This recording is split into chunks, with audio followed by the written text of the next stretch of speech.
In a forgotten little town where winding red dirt roads stretched between golden rice fields and the wind carried the faint scent of dried grass, Ethan Carter grew up in an old wooden house with a rusty tin roof that rattled every time the rain poured down. It was a place no one would ever expect to birth a millionaire.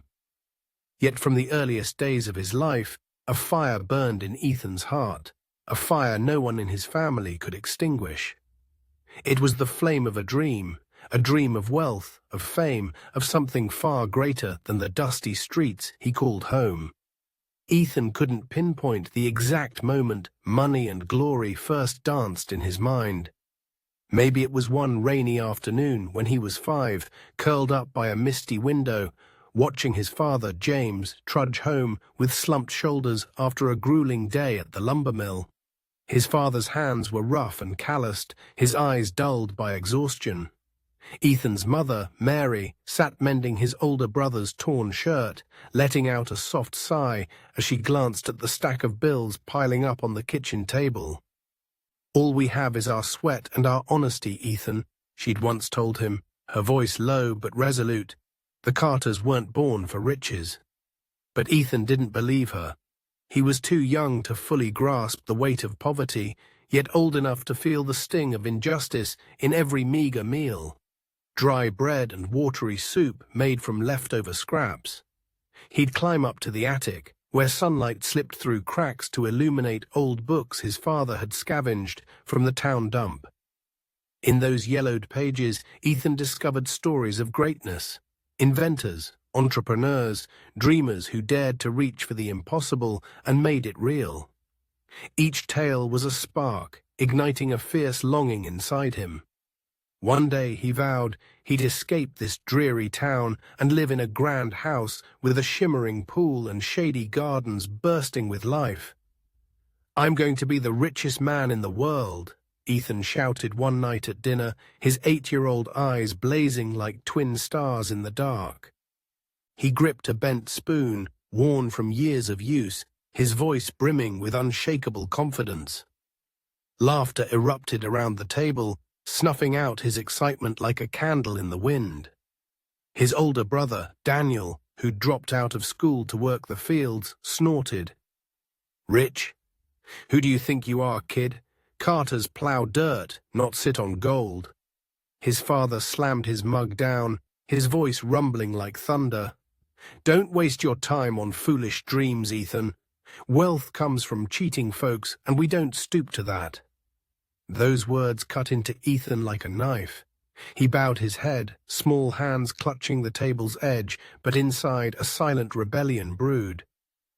"Wealth doesn't mean wickedness," he muttered under his breath, too quiet for anyone to hear. His mother gazed at him with pity in her eyes. "You're still so innocent, Ethan. Life isn't as simple as you think." He didn't reply. Their doubts only fanned the flames within him. If his family wouldn't believe in him, he'd prove it himself, not for them, but for the boy who refused to give up. That night, as the house sank into sleep, Ethan climbed to the attic with a flickering candle. Surrounded by dusty books, he opened one about a poor boy who became a railroad king. In the dim glow, he pictured himself atop a skyscraper, gazing down at the world below. He dreamed of far-off places he'd only read about, lush New Zealand forests, dazzling European cities. Someday, he whispered to himself, I'll have it all. From then on, Ethan turned his dream into his lifeline. At school, he wasn't like the other kids, who chased each other across the grass or traded taunts at recess.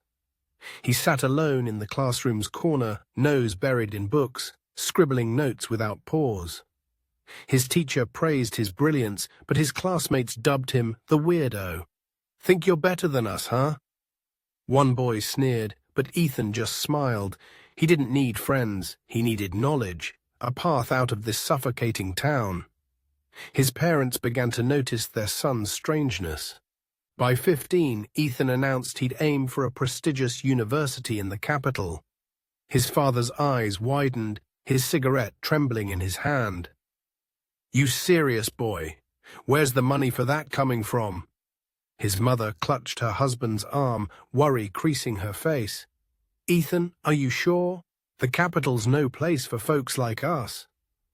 But Ethan stood tall, his voice firm as steel. "I'll make it happen. I don't doubt it." Mary shook her head, eyes brimming with tears, but she didn't stop him. She knew words wouldn't sway him. Every night, as moonlight streamed through his window, Ethan hunched over an old wooden desk, studying into the early hours. Crickets sang outside the fields, blending with the scratch of his pencil. He taught himself things beyond textbooks: how to build wealth, how to turn ideas into reality. Sometimes he'd hear his father's raspy cough or his mother's whispered prayers for an easier tomorrow. Those sounds didn't break him, they fueled him. "I'll change everything," he promised himself. "Not just for me, but for them too." Then came the day he left. With a tattered backpack and worn-out shoes, Ethan stood at the doorstep, gazing at his parents and brother one last time before boarding a bus to the capital. His father clapped his shoulder, voice hoarse. "If you fail, don't say I didn't warn you." Ethan smiled, his eyes alight with that unquenchable fire. "I won't fail, Dad."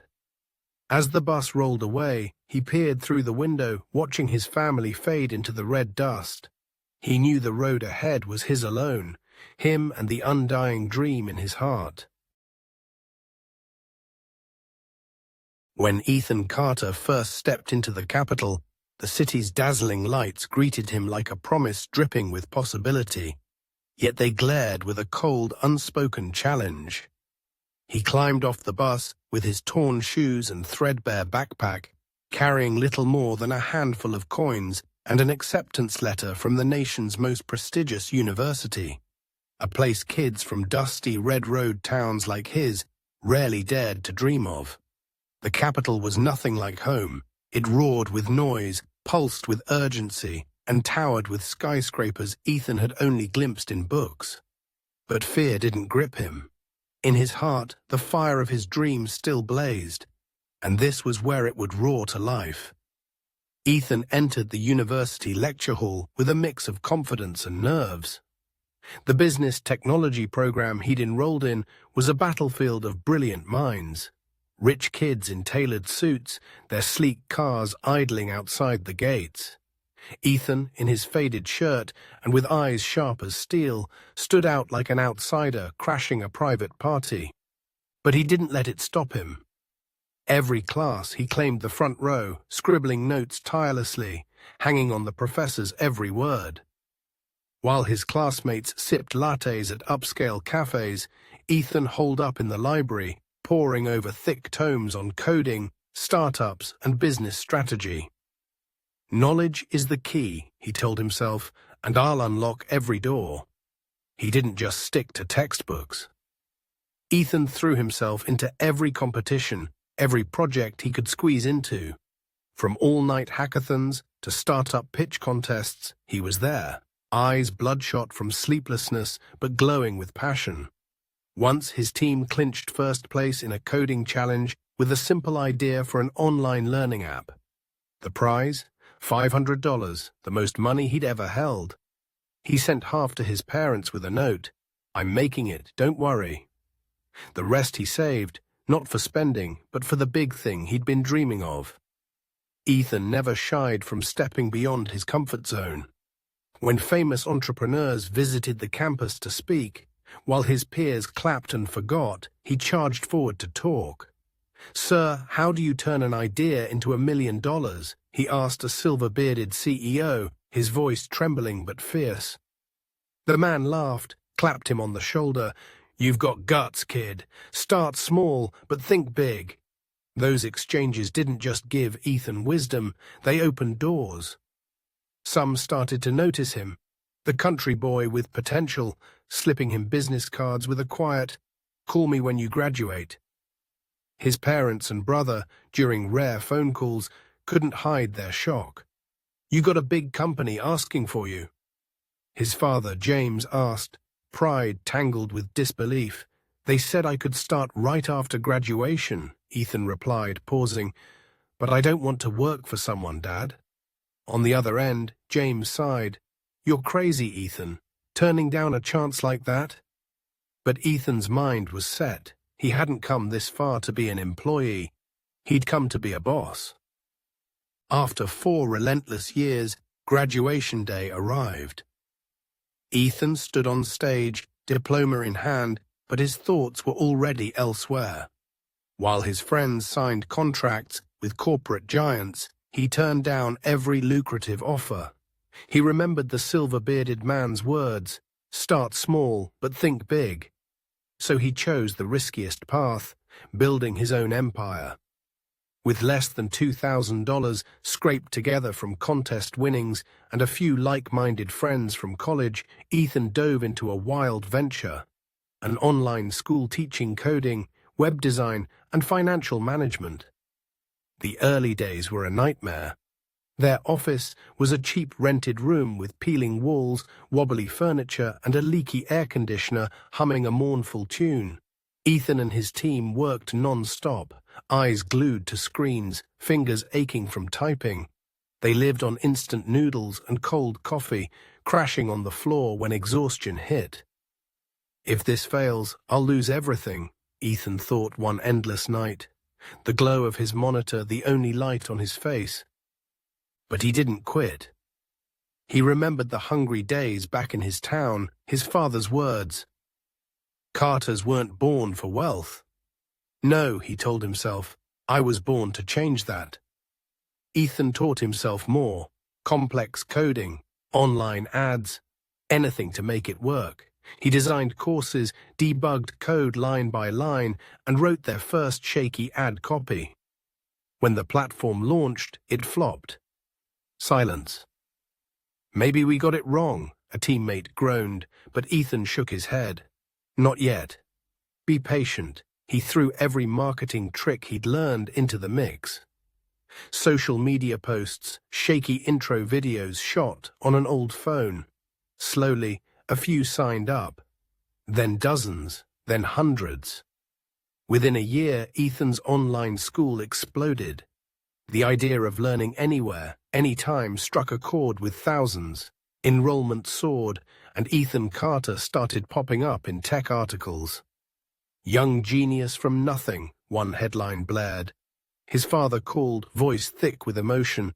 "I can't believe it, Ethan. You really did it?" Ethan laughed, tears streaking his face. "I told you, Dad, I wouldn't fail." When big investors came knocking with million-dollar checks, Ethan knew he'd made it. He grew the team, added courses, and turned his dream into a real empire. From that dingy room, he moved to a sleek office with huge windows overlooking the Capitol, just as he'd imagined in that attic long ago. Yet deep down, he felt it wasn't enough. His dream wasn't just about money. It was about proving that no matter where you start, you can climb to the top. Ethan Carter stood before the floor-to-ceiling window of his new office, hands in his pockets, gazing down at the bustling Capitol below. Neon lights reflected off the glass, illuminating his face. No longer the scrappy kid in a faded shirt, but a young entrepreneur in a sharply tailored suit. Just a year ago, he'd been hunched in a rundown rental, slurping instant noodles and coding until his fingers went numb. Now his online school, an idea his friends once mocked as crazy, had ignited into a global phenomenon, blazing across the digital world and plastering Ethan Carter's name across major headlines. Success crashed over him faster than he'd ever dreamed. When he and his small crew launched the platform, they'd only hoped to scrape by, pay off debts, survive the month. But then, like a tidal wave, the students came. Hundreds turned to thousands, then tens of thousands signed up. "Learn tech from your sofa," a simple slogan Ethan scribbled during a sleepless night, struck a chord with busy dreamers who lacked the time or money for traditional classes. Courses on coding, web design, financial management, all packed into short, clear videos at shockingly low prices, became a sensation. A single mum messaged him, "Thanks to you, I learned web design and landed a steady job." A student wrote, I can't believe I'm coding without stepping into a classroom. Ethan saved those notes in his inbox, each one a brick in the foundation of his belief. He didn't rest on his laurels.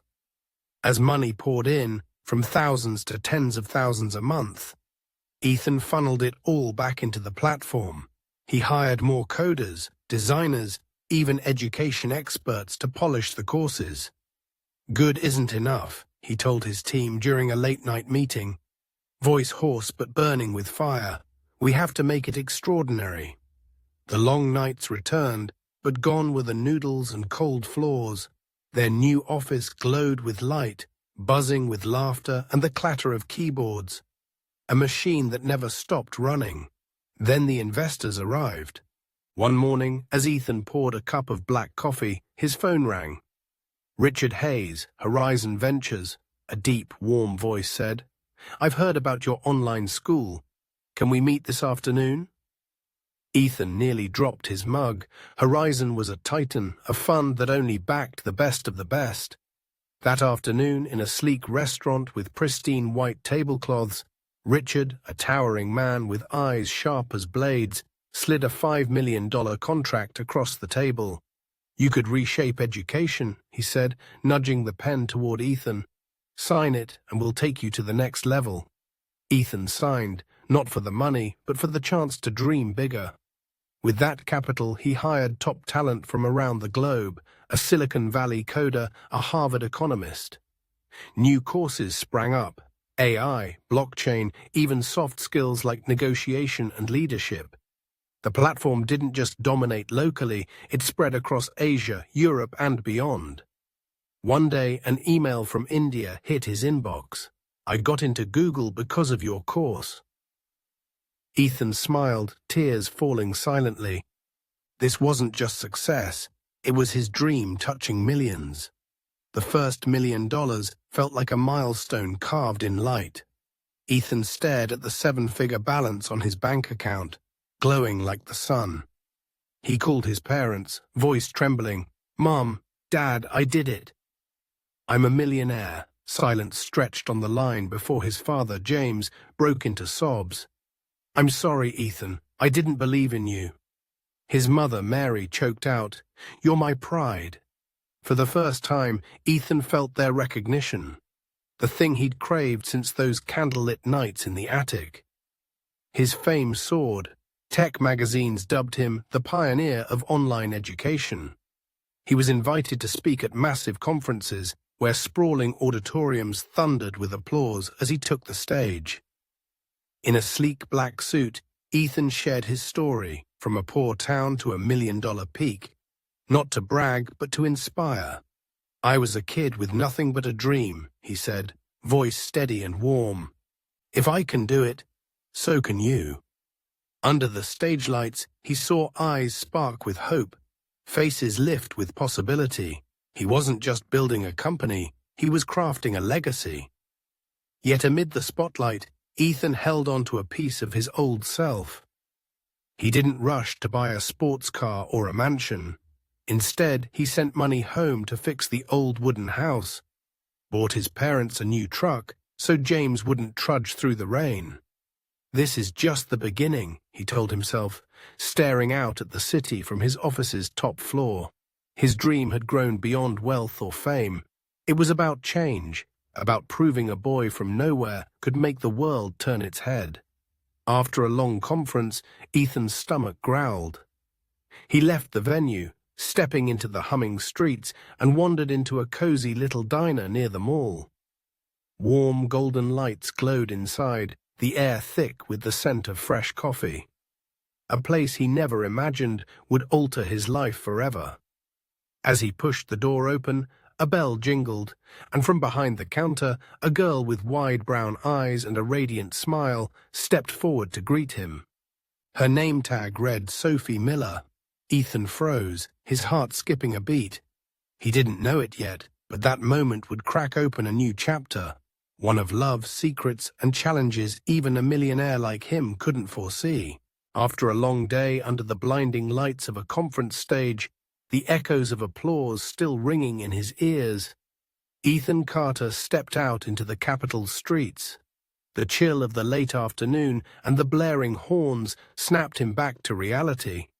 His stomach growled, and instead of heading to some upscale restaurant like most millionaires might, Ethan turned down a narrow alley. There, a soft golden glow spilled from an old-fashioned diner, beckoning him with a quiet warmth. He pushed open the wooden door, a bell jingling overhead, and the mingled scents of coffee and fresh seafood stopped him in his tracks. This wasn't his usual haunt, but tonight he craved a peaceful corner to breathe. The diner was tiny, only a handful of wooden tables draped with checkered cloths, walls adorned with faded oil paintings, and a soft glow from hanging lamps that felt like stepping into an old storybook. Ethan was the only customer. He chose a table by the window where the fading daylight filtered through smudged glass, and just as he settled in, he heard light footsteps approaching. He looked up and met a pair of deep brown eyes, autumn lake deep, and a gentle smile that made his heart skip. The girl stood there in a white apron, her hair tied high, revealing a delicate neck. Her name tag read Sophie Miller. "Hi there," she said, her voice clear as a wind chime. "Have you decided what you'd like?" Ethan froze for a moment, the menu forgotten in his hands. Something about Sophie held him captive. Not the polished glamour of women he'd met at fancy galas, but a raw, sun-through-the-leaves kind of beauty. "Hi, Sophie," he managed, steadying his voice. "I'll take a cappuccino and whatever's the best thing here." She smiled, nodding. "Our grilled squid with special sauce is amazing. I'll be right back."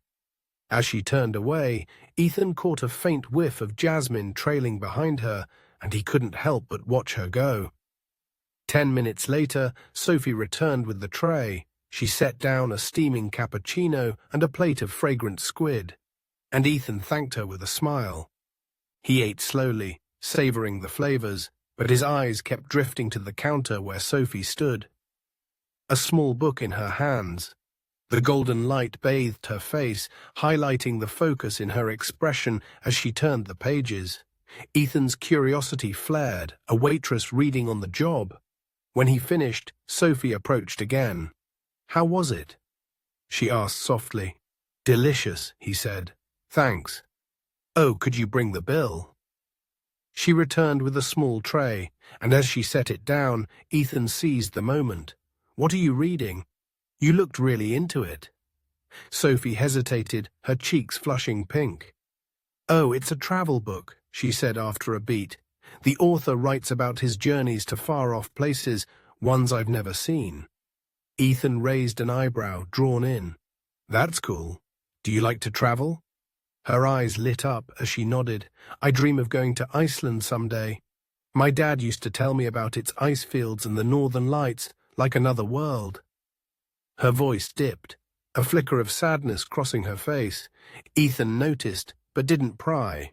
Instead, he smiled. "Iceland's a beautiful dream. I love traveling too, but work keeps me tied down." He didn't mention he'd been to Iceland, stood amid its frozen plains under a sky ablaze with auroras. Ethan didn't want to boast, and deep down he feared she'd recognize him. His face had graced magazine covers, but here he just wanted to be a regular guy. "Have you always loved books?" he asked, stretching the conversation. Sophie nodded, her gaze drifting. "My dad taught me to love them. He'd read to me every night, tales of captains, knights, and magical lands. He doesn't tell stories anymore, but books are still my friends." Ethan's chest warmed. There was a sweetness in how she spoke of her father, and he wanted to hear more, but he didn't want to overstay his welcome. Ethan stood, leaving a generous tip under the bill, and headed for the door. Before leaving, he glanced back. Sophie was behind the counter, her book open again. She looked up, caught his eye, and smiled. "Thanks for stopping by. Hope to see you again." His heart raced as he nodded. "Definitely," he said, stepping outside with her image etched in his mind.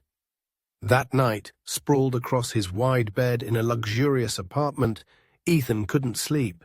Sophie, those brown eyes, that soft voice, kept drifting through his thoughts. He didn't understand why a fleeting encounter rattled him so deeply. "I'll go back tomorrow," he promised himself, and her smile guided him into restless dreams. The next day, he returned at noon, hoping to dodge a crowd, but Sophie wasn't there. Another server said she had the day off. Ethan sat anyway, ordered something random, and ate in silence, a hollow ache settling in. He left, vowing to try again. On the third day, he walked in, and his heart leapt. There she was, her radiant smile greeting him. "You're back," she said, her tone bright. Ethan grinned. "Told you I would be. What do you recommend today?"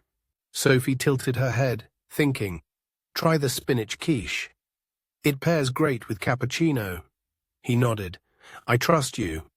When she brought the food, Ethan took a deep breath, steadying himself.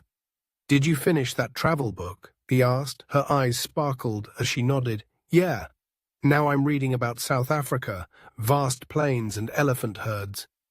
"It's incredible." Ethan laughed.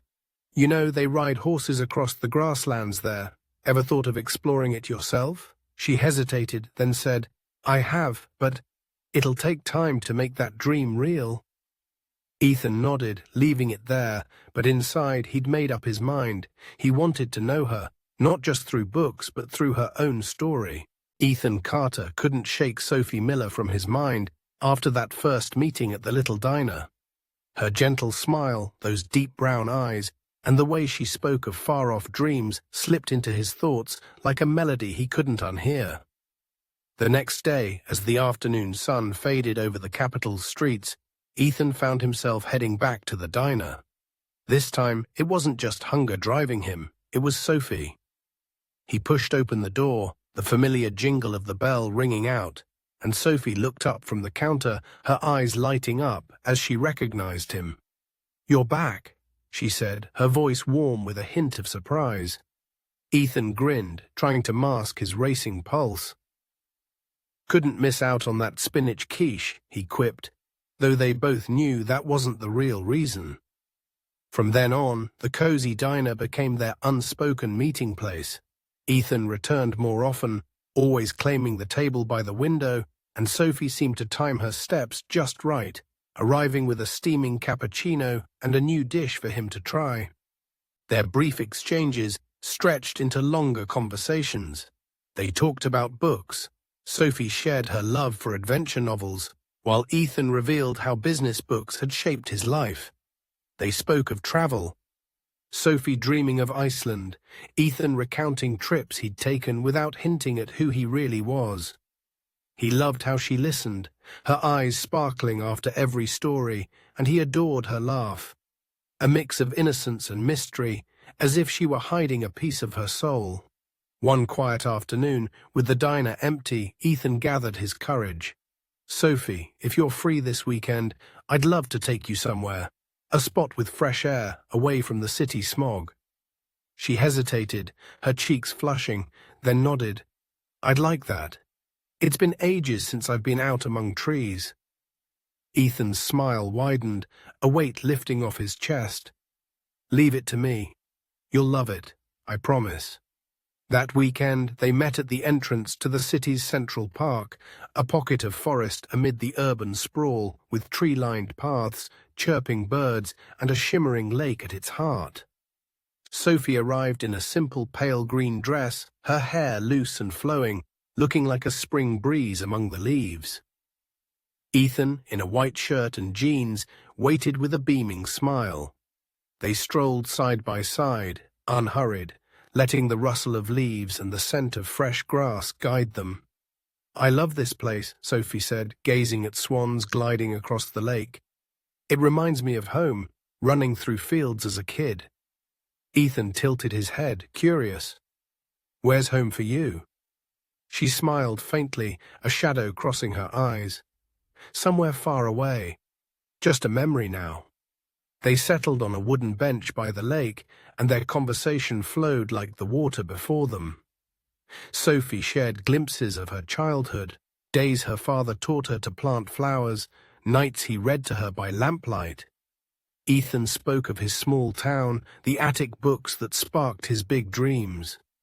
The more they talked, the more they saw themselves in each other, two souls yearning to break free from their roots, though their paths diverged. "Do you believe in fate, Ethan?" Sophie asked suddenly, her gaze distant. He paused, then said, "I believe in moments. Like the moment I walked into that diner and met you."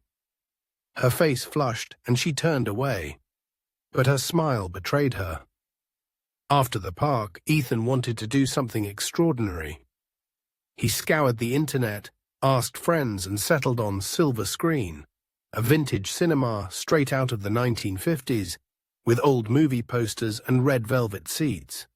He called Sophie. "Trust me, I want to take you somewhere special."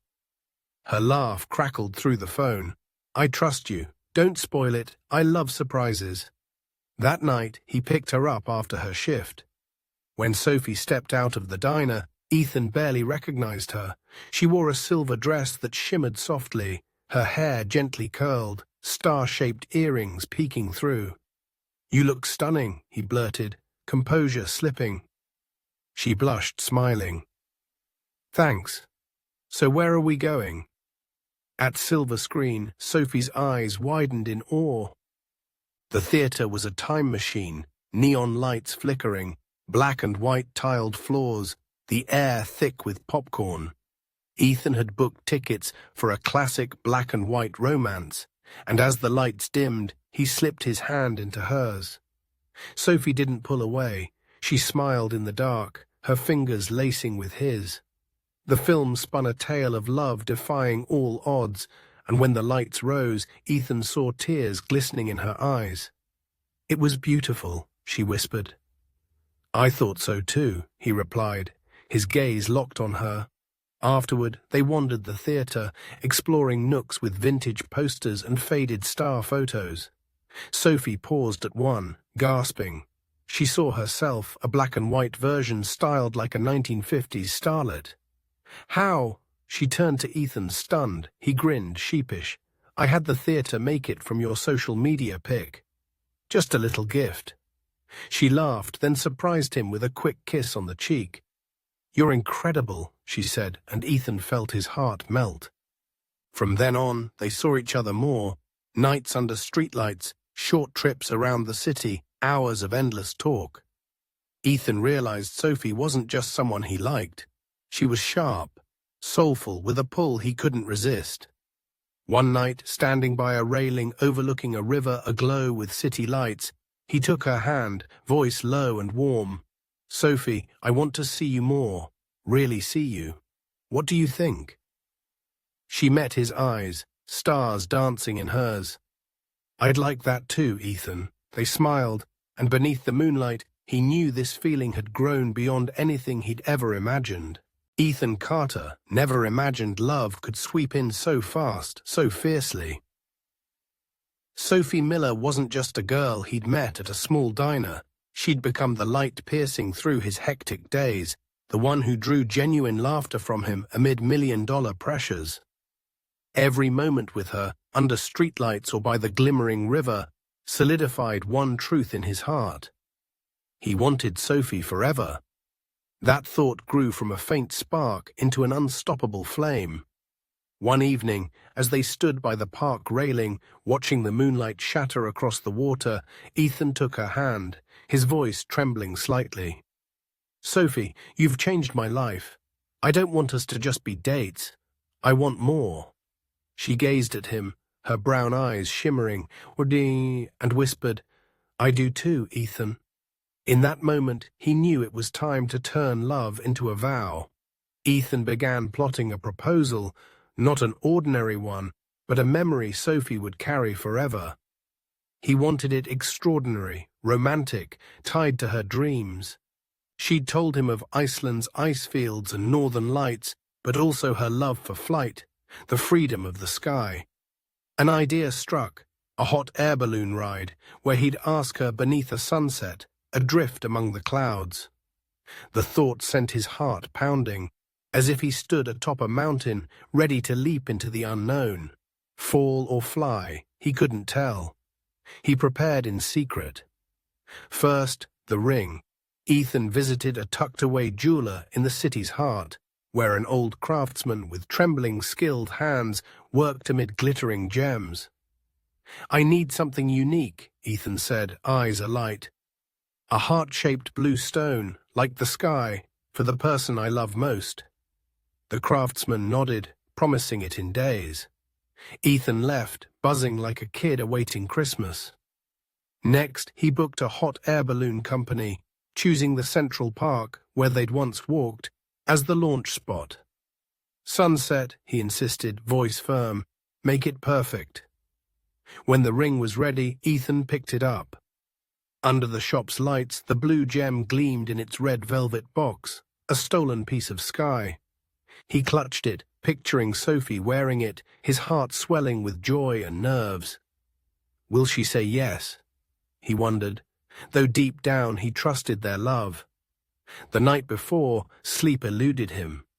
He stood by his apartment window, staring at the city's glow, whispering to himself, "Tomorrow, everything changes." The fateful afternoon arrived. Ethan texted Sophie, "I'm taking you out tonight, something special." She replied with a heart emoji, and his grin widened, pulse racing. They met at the park entrance, Sophie in a white sweater and jeans, radiant as the day's last light.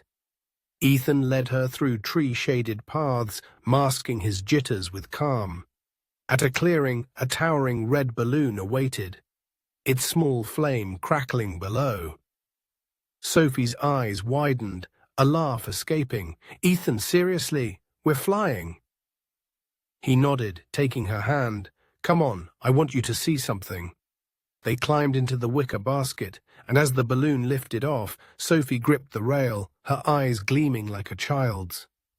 Ethan watched her, wind tousling her hair, sunset gilding her face.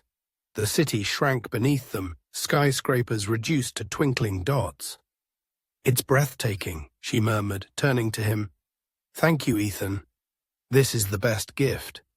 He smiled, his hand tightening around the ring box in his pocket.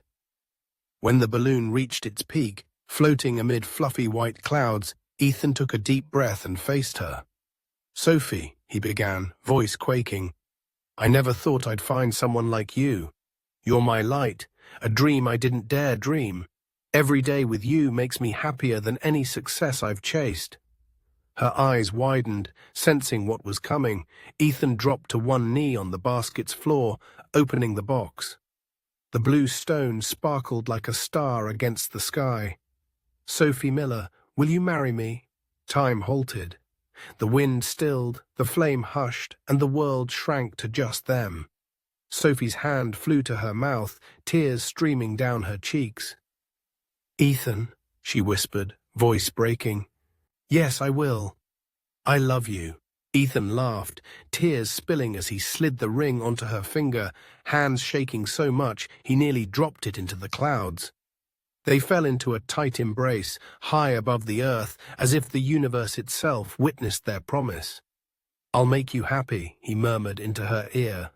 She nodded against his shoulder. "You already have." As the balloon descended, they stepped onto solid ground hand in hand, hearts light as the clouds they'd left behind. Sophie admired the ring, smiling. "It's gorgeous. You picked it because I love the sky, didn't you?" Ethan nodded. "I wanted you to carry the sky with you." They laughed, and under the fading sunset, he kissed her, a long, sweet kiss, as if time could never hold enough of their love. The next day, they started dreaming of a wedding. Ethan pictured an outdoor ceremony, nature as their witness. Sophie's eyes lit up, imagining details, fresh flowers, twinkling lights, a white dress billowing in the breeze. They sat together, sketching plans on a scrap of paper, and Ethan felt his life had never been so complete. But beneath that glowing happiness, he didn't know a secret loomed, one Sophie would soon unveil, threatening to shake everything. Ethan Carter and Sophie Miller's wedding day dawned like a dazzling dream brought to life. The Central Park, where they'd once strolled, and where Ethan proposed aloft in a balloon, transformed into an outdoor paradise. Golden string lights dangled between tree branches, casting a warm glow over the lush green lawn. A long table draped in white linen overflowed with fresh flowers, pink carnations and pristine white daisies, while a violin's soaring notes blended with the lively chatter of guests. Ethan, dashing in a black tuxedo, stood at the altar, heart pounding but eyes alight with joy. Then Sophie appeared, her white gown hugging her slender frame, hair cascading with tiny blossoms, an angel descending from the clouds. They clasped hands, exchanged vows before the officiant, and as applause erupted, Ethan leaned in for the sweetest kiss of his life. But that perfect moment didn't last. As the reception began, guests gathered under the lights, clinking glasses in celebration. A weathered car rolled silently to the park's entrance. Sophie's parents, Henry and Clara Miller, stepped out, their faces taut with an unspoken storm. Sophie rushed to them, throwing her arms around them, eyes shining. "You made it! I was worried the flight would delay you." Clara managed a faint smile, but Henry only nodded, his gaze distant. Sophie took their hands, leading them toward Ethan, who was laughing with friends. "Ethan, meet my parents," she said, voice radiant. Ethan stepped forward, extending a hand. "So glad to finally meet you both." But Henry didn't shake it. He stood rigid, face paling, fists clenched. While Clara turned away, stifling a sob, Ethan froze, his smile fading. Sophie glanced between her parents and him, a chill creeping into her chest. "Mum, Dad, what's wrong?" she asked, voice trembling. Henry drew a ragged breath, eyes red, then faced his daughter. "Sophie, you can't marry this man." The crowd fell silent, whispers rippling like a breeze. Sophie staggered back, hand to her heart. "What are you saying? Ethan's my husband." Clara gripped her arm, voice breaking. "You don't understand, Sophie. This man, he ruined us." Ethan stood there, mind spinning, clueless to the unfolding chaos. Henry pointed at him, voice thundering. "He's the one who took everything. My company, our lives." Sophie whirled to Ethan, tears brimming. "Ethan, what's happening?" Before he could answer, the MC bounded up, microphone in hand. "Let's hear from the bride and groom." Ethan took Sophie's hand, guiding her to the podium despite the weight in his chest. He spoke first, voice steady. "I met Sophie in a little diner. She stole my heart from the first second." But Sophie wasn't listening. She stood dazed, her hand cold as she took the mic from him. She inhaled sharply, then faced the crowd, voice quivering. "Thank you all for coming. I need to say something." The guests hushed, waiting. Sophie gripped the mic, tears streaming. "Ethan's right. I was a waitress when he met me. But before that, I wasn't. I grew up wealthy. My father, Henry Miller, owned a chain of tech schools, places that trained thousands in coding, in futures. I had everything. Nice clothes, trips, a carefree life. But then..." She paused, locking eyes with Ethan, her voice shattering. "Someone came along with an online school, cheaper, easier. It spread like wildfire, and my dad's company collapsed. He went bankrupt. We lost it all. I had to wait tables to survive, and today I learned who that person was. It's you, Ethan." The room exploded in murmurs. Ethan stood petrified, the mic slipping from his grasp. "Sophie," he whispered, but she turned away, tears staining her white dress. "I didn't know," she said, voice breaking. "My parents just told me. They recognized you from the headlines. I fell in love with the man who destroyed my family." Henry surged forward, seizing Sophie's arm. "Let's go, Sophie. You don't belong here." She didn't resist. She followed her parents, her gown trailing over the grass, leaving Ethan alone under the dimming lights. He wanted to chase her, but his feet felt nailed to the ground. Guests stared, their eyes a mix of pity and confusion. "I didn't know," Ethan muttered, mind reeling. He'd never heard of Henry Miller, never imagined his online school had crushed someone else's dreams. But now it clicked. His triumph had risen from the ashes of Sophie's family. As she vanished from sight, Ethan sank into a chair, hands cradling his face. The perfect wedding shattered in an instant, and his heart broke with it. That night, after the guests dispersed, Ethan sat by the park's lake, the spot where he'd proposed. The moonlight glinted coldly, lonely. How did this happen? He asked himself, tears falling. He loved Sophie more than anything, but now she saw him as the enemy. Ethan didn't know what to do, run after her or let her go forever. Yet one thing burned clear: he couldn't lose her. No matter how painful the truth, he'd find a way to fix it, even if it was just a fragile glimmer of hope in the darkness. As Sophie Miller walked away from the wedding, her white gown dragging across the damp grass, Ethan Carter stood frozen beneath the fading lights, his heart splintering into shards. Her confession that he, the man she loved, had unknowingly destroyed her family, echoed in his mind like a silent verdict. Her parents, Henry and Clara, led her away, their faces carved from stone. Ethan wanted to run after her, to scream that he hadn't meant it, that he didn't know. But his legs felt leaden, his voice choked in his throat. Guests trickled out of the park, their pitying glances brushing over him, leaving Ethan alone by the lake, where the cold moonlight mocked his shattered dream of happiness. He sat there for hours, clutching the wedding band he never got to wear, tears streaking his face and mingling with the light rain that began to fall. "How did this happen?" he whispered, voice breaking. He'd never heard of Henry Miller until today, never imagined the online school he'd built with sweat and ambition could be the blade that severed someone's life. But now the truth stabbed him like an icy dagger.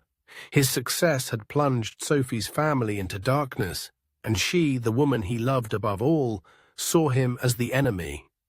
Sophie didn't speak as she left. She followed her parents, eyes red but unturning. In the cramped taxi ride home, she sat silently, her hand gripping the blue ring Ethan had chosen for her love of the sky. Henry sat beside her, voice low and heavy. "You don't need a man like him, Sophie.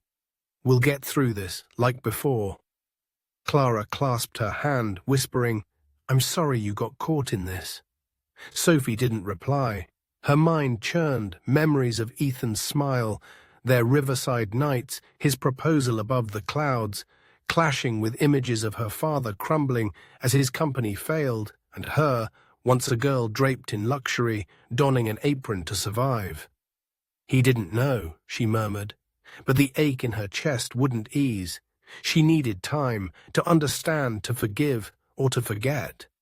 Ethan returned to his luxurious apartment as the rain subsided, but he didn't turn on the lights. He sat in the dark, staring at the city through a fogged window, hollow inside. By now, he and Sophie should have been on a plane to Iceland, their honeymoon, dreamed of for months. He'd pictured her beside him, beaming as she gazed at ice fields from above, but that vision dissolved like smoke. He picked up his phone, thumb hovering over her number, then stopped. She needs time, he told himself, recalling her distant eyes as she walked away. Ethan tossed the phone onto the couch, buried his face in his hands, and let the darkness swallow him. The next day, Ethan tried to carry on. He went to the office, sat through meetings, but his eyes were vacant, his voice lifeless. "Ethan, you okay?" a colleague asked, concerned. He nodded, forcing a smile. "Fine, just tired." But he wasn't fine. Every street corner, every cafe he passed summoned Sophie, her laugh, her soft voice. He wondered what she was doing, if she was crying like him, or if she'd already erased him from her life. He didn't dare reach out, terrified of hearing coldness in her tone, of words that might end it all. A week passed in silence. No texts, no calls from Sophie, and Ethan stayed quiet too. He threw himself into work, but numbers and plans couldn't fill the void. One afternoon, as pale sunlight filtered through his office window, he couldn't take it anymore. He went to a flower shop, picked out a bouquet of pink carnations, her favorite, and had them sent to her. On a small card, he wrote, "I love you, Sophie. I'll wait for you, no matter how long." But no reply came. The flowers vanished into the ether, and Ethan felt his hope fading with them. The next month stretched into an endless blur. Ethan lived like a shadow, work, home, staring into nothingness. He avoided the diner where they'd met, unable to face the memory of Sophie behind the counter with a book in hand. Iceland, the park, the vintage theatre, places once their paradise, now sliced into his heart like knives. Does she miss me? He asked himself each night, the city lights twinkling outside his window. He wanted to shout, to run to her, but the fear of rejection anchored him. Sophie, in her small apartment, fared no better. She returned to waitressing, but her smile no longer glowed. Each glance at the blue ring on her finger brought Ethan back, his tender eyes, his warm hands. But then she'd see her father, broken by Ethan's company, and her heart tangled in knots. Can I forgive him? She wondered, answerless. She left Ethan's flowers on her table, unable to throw them away, yet too afraid to touch them. She needed time, but time only deepened her pain. Ethan and Sophie, once ablaze with love, now stood divided by a wordless chasm. He sat in his darkened apartment, she lingered behind the quiet diner counter, and both knew their love teetered on a precipice, poised to rise again or crumble forever. The months apart from Sophie Miller stretched into the longest chapter of Ethan Carter's life. His luxurious apartment became an empty shell, the city lights twinkling through the windows powerless against the darkness in his soul. He threw himself into work, meetings, contracts, but every night, returning home, Sophie's image haunted him, her gentle smile, those fathomless brown eyes cutting sharper and deeper than any unhealed wound.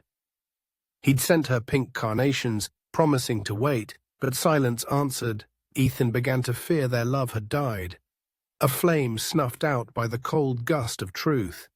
Then, one afternoon, as pale sunlight streamed through his office glass, he resolved he couldn't linger in this pain forever. He had to act.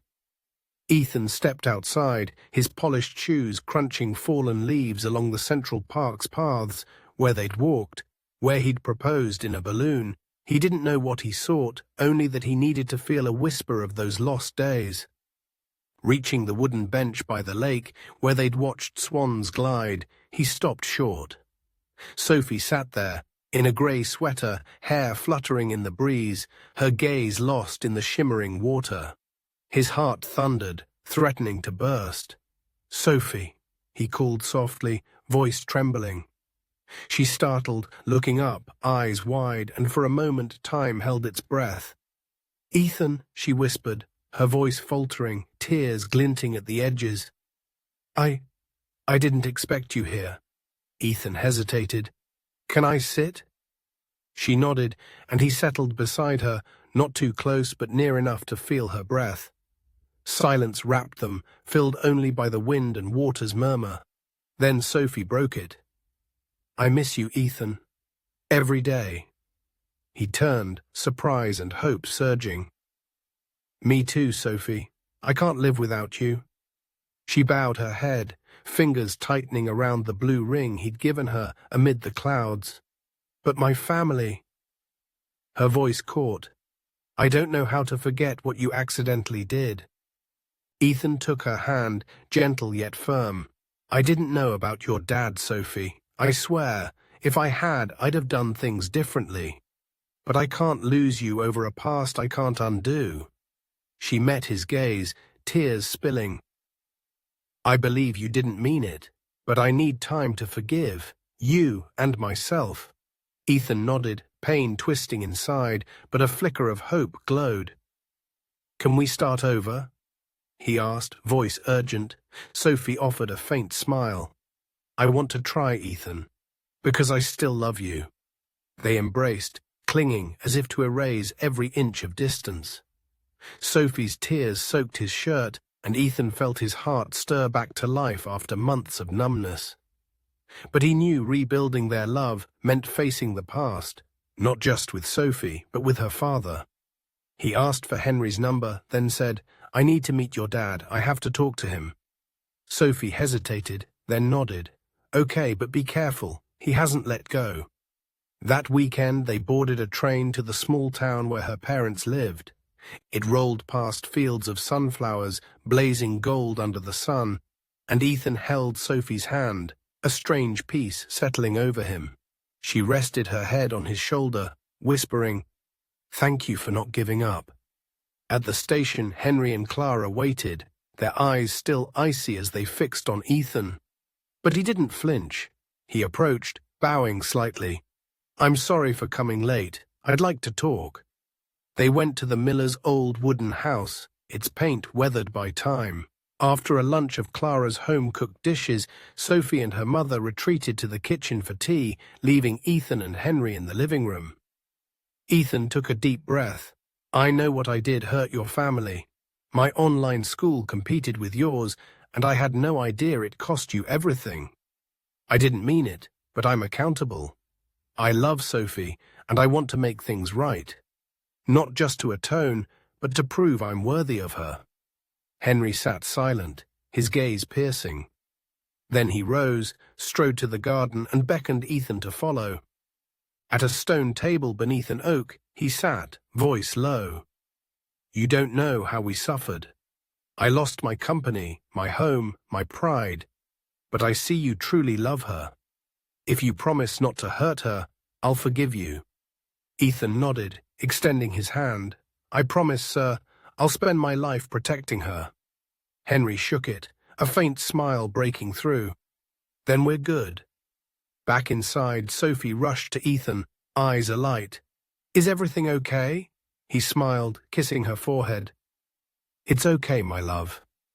From that moment, they began anew, not from scratch, but on a foundation forged by forgiveness, where the past was pardoned and the future built on love.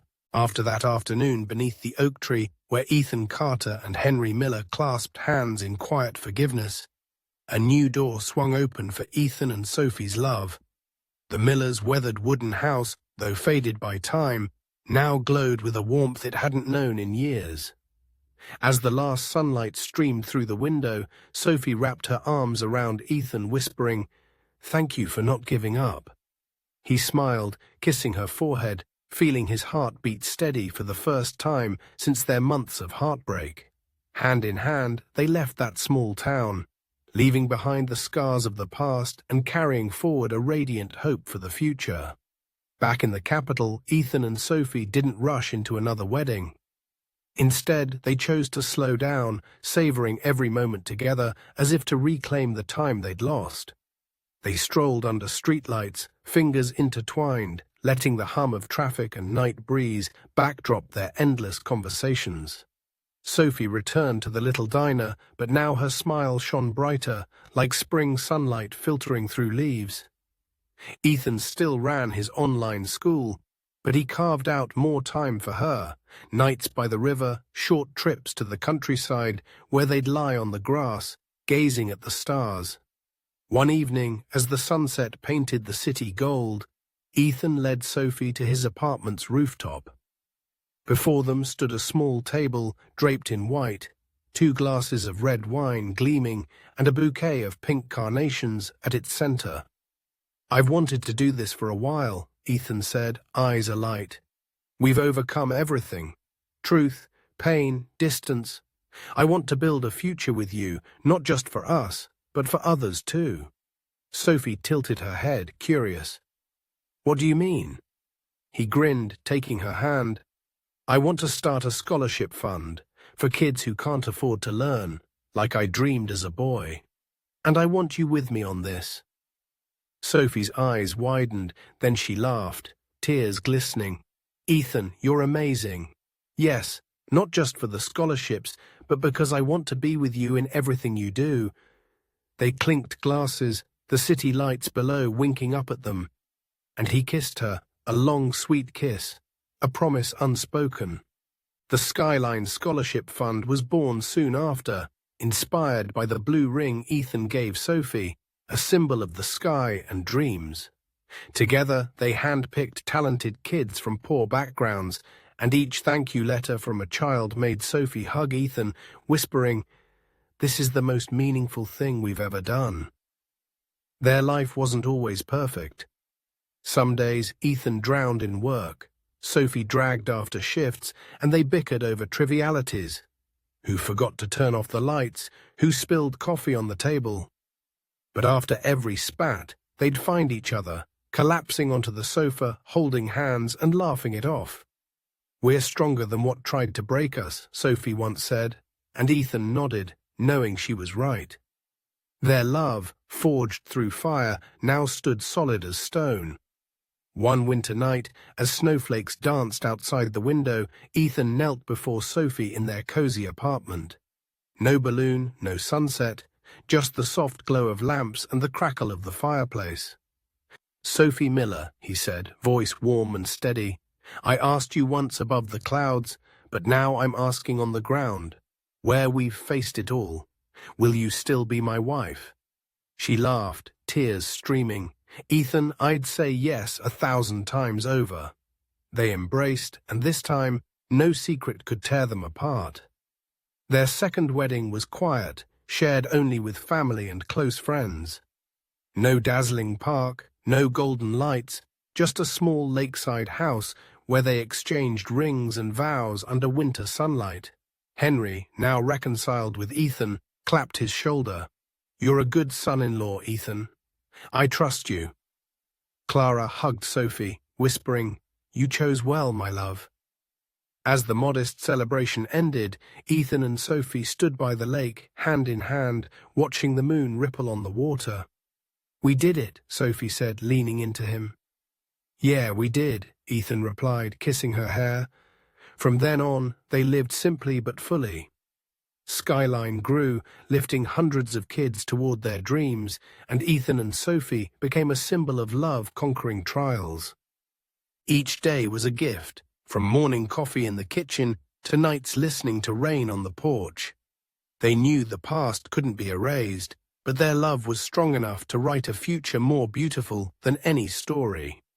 Under the city's lights, Ethan and Sophie walked on, not as a millionaire and a waitress, but as two souls who found each other across fate's divide. In their hearts burned a clear truth. Real love isn't just a blazing fire, it's a steady light, guiding them through darkness to a shore of happiness.